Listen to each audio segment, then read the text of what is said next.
আসসালামু আলাইকুম। আশা করি আপনারা ভালো আছেন। আল্লাহর রহমতে আপনাদের দোয়ায় আমিও ভালো আছি।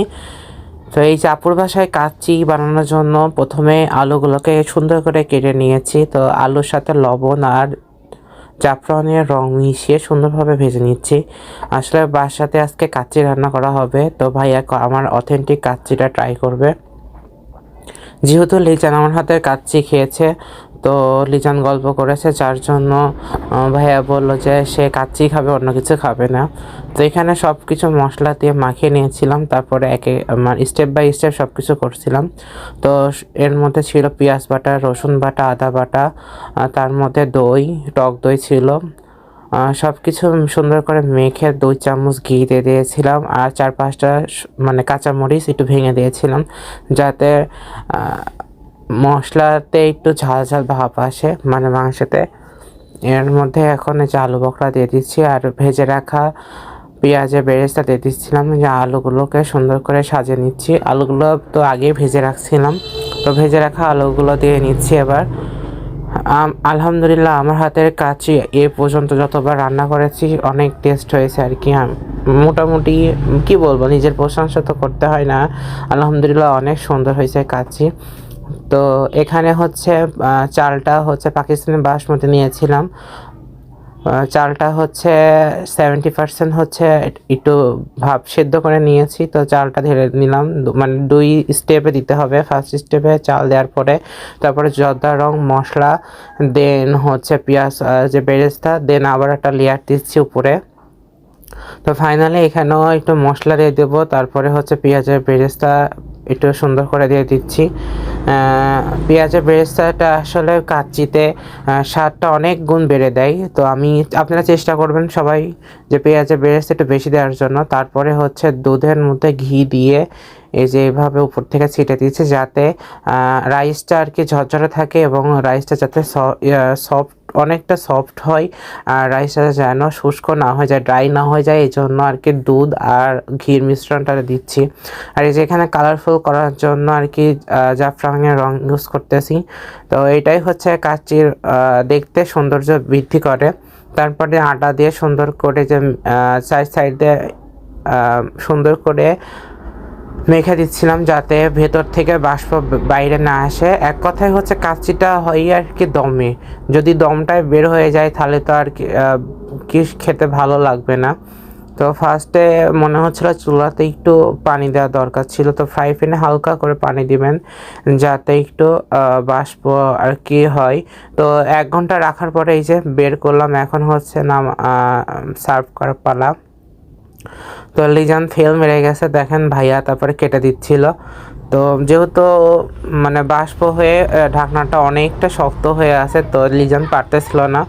ভাইয়া বসে দাও, আমার কাছে দাও, তোমরা পারবা না। তো এখানে দেখেন ভাইয়া চামচ দিয়ে বা চাকু দিয়ে সুন্দর করে ট্রাই করছিল। পরে লাস্টে চাকু এভাবে ধরার পরে ভাইয়া হচ্ছে পেছন থেকে হাতুড় দিয়ে বাড়ি দেওয়ার পরেই এইটা আর কি খুললো আর কি।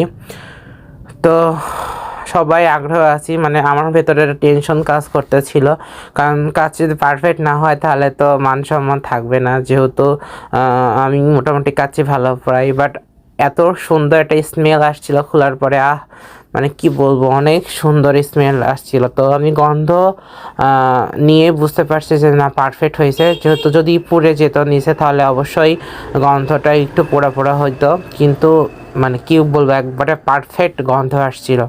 তো আমি তখনই থেকে চিল্লাতেছিলাম আর বারবার বলতেছিলাম যে না, কাচ্চি পারফেক্ট হয়েছে, কাচ্চি পারফেক্ট হয়েছে। আমি কিন্তু নেড়েও দেখি নাই, তো আমি খালি জাস্ট বলতেছিলাম যে পেঁয়াজের বেরেস্তাটা দেখবো, দেন উপরে রাইসটা খেয়াল করলে আর কি বুঝতে পারবো যে কাচ্চিটা ভালো হয়েছে কিনা। তো ভাইয়া বারবার বলতেছিল যে পারফেক্ট শেপের মতো কথা বলতেছে। আমি হ্যাঁ, দেখেন কত সুন্দর ঝরঝরে হয়েছে রাইসটা, লিজান কাটতেছে সুন্দর করে। তো দেখেন ভিতরে একবারে সুন্দরভাবে মাংসটা নরম হয়ে গেছিলো। যদিও আমি মেরিনেট করে বেশি সময় রাখতে পারি নাই, যেহেতু সকালে বাজার করে নিয়ে আসছি, নিয়ে এসে তখনই রান্না করছি।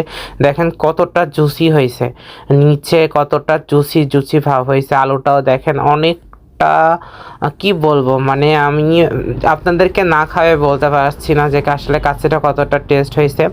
এই যে লিজান হচ্ছে সবাইকে সার্ভ করে দিচ্ছিল। আসলে কাচ্চি কালারটা আর স্বাদটা অথেন্টিক, একবারে অনেক সুন্দর হয়েছে। মাশাল্লাহ মাশাল্লাহ, আলহামদুলিল্লাহ, আল্লাহর কাছে অনেক কোটি কোটি শুকরিয়া যে আমি সুন্দরভাবে করতে পারছি। মানে আসলে লিজানের কথার মানটা রাখতে পারছি, কারণ ভাইয়াকে সে পাম্পুস মেরে অনেক কথাই বলিছে। তো এখানে মুস্তাইন দেখেন খাচ্ছিল আর বলছিল যে বাবা কাচ্চি ভাইয়ের মতনই হয়েছে আমার কাচ্চি রান্নাটা, আসলে অনেক ভালো হয়েছে। তো সাথে হচ্ছে বেগুনি আচারিটাও করেছিলাম, তো জমে উঠেছিল আমাদের খাবারটা, খুবই জমে উঠেছিল, মানে অনেক টেস্ট ছিল। তো এটা হচ্ছে আগের দিন খেয়েছিলাম, মানে যেদিনকে যাই আর কি তার পরের দিনকেই এই রান্নাটা করছিলাম, কাচ্চি রান্নাটা করছি। তো সেই স্বাদ হয়েছে, সেই স্বাদ কি বলবো আর, মানে সেই মজা লেগে আছে। মানে আমার মনে হচ্ছে এখনও সেই, মানে যখন আমি ভয়েস দিচ্ছি এখন, তো মনে হচ্ছে যে এখন যদি খেতে পারতাম ইনশাআল্লাহ অনেক মজা লাগতো। তো যাই হোক, কাচ্চির সাথে আমি যে মরিচ, কাঁচা মরিচ আর শসা লেবু নিয়েছি, সাথে একটু আচারে নিচ্ছি, মানে সব কিছু নিয়ে তারপর সুন্দর করে মেখে তারপরে খাবো। এটার খাওয়ার টেস্টটাই আলাদা হয়ে যায়, খুবই সুন্দর লাগে খাইতে।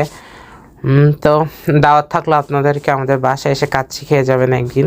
তো এই যে বিকাল, মানে বিকাল বলতে কি, মানে বাজার করতে গিয়েছিলাম, তো এখানে জিলাপি খাওয়ার জন্য আমি আর লিজান ওয়েট করতেছিলাম। জিলাপিটা অনেক টেস্ট ছিল।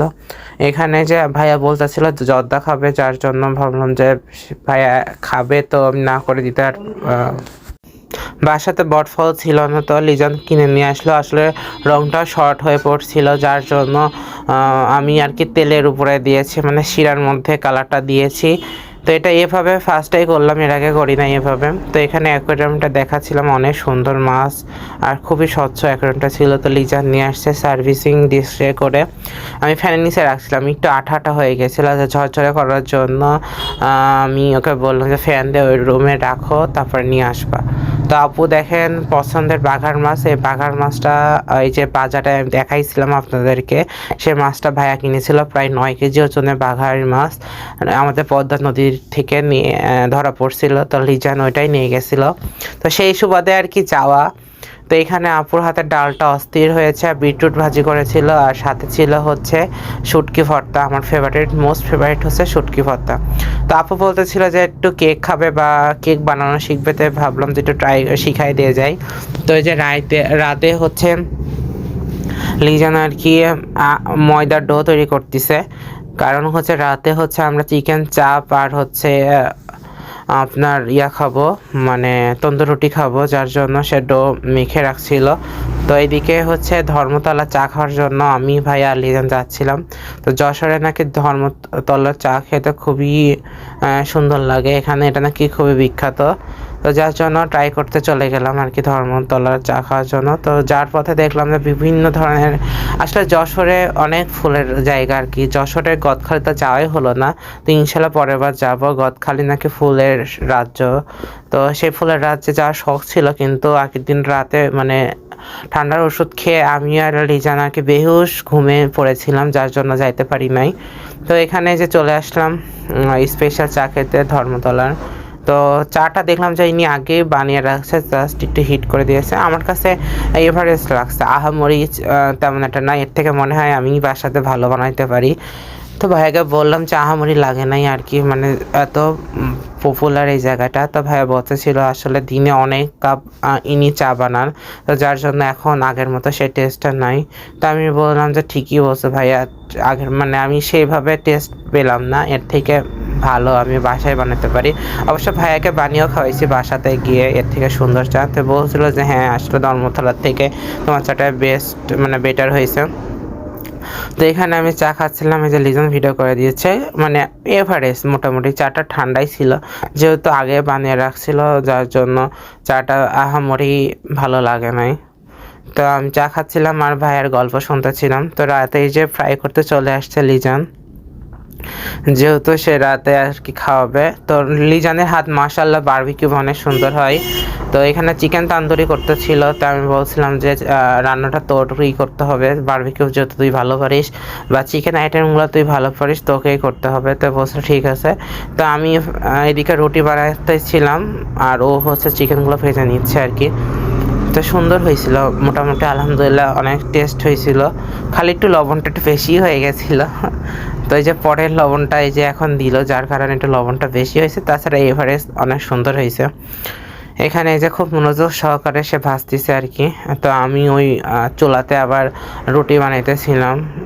রুটি বলতে কি তন্দুর রুটি বানাইতেছিলাম। তা আপু বলছে চুলাতে বানানো কি সম্ভব? হয়েছে হ্যাঁ সম্ভব, আমি পারবো, সমস্যা নাই। তো এখানে কালারটা দেখেন অনেক সুন্দর এসছে।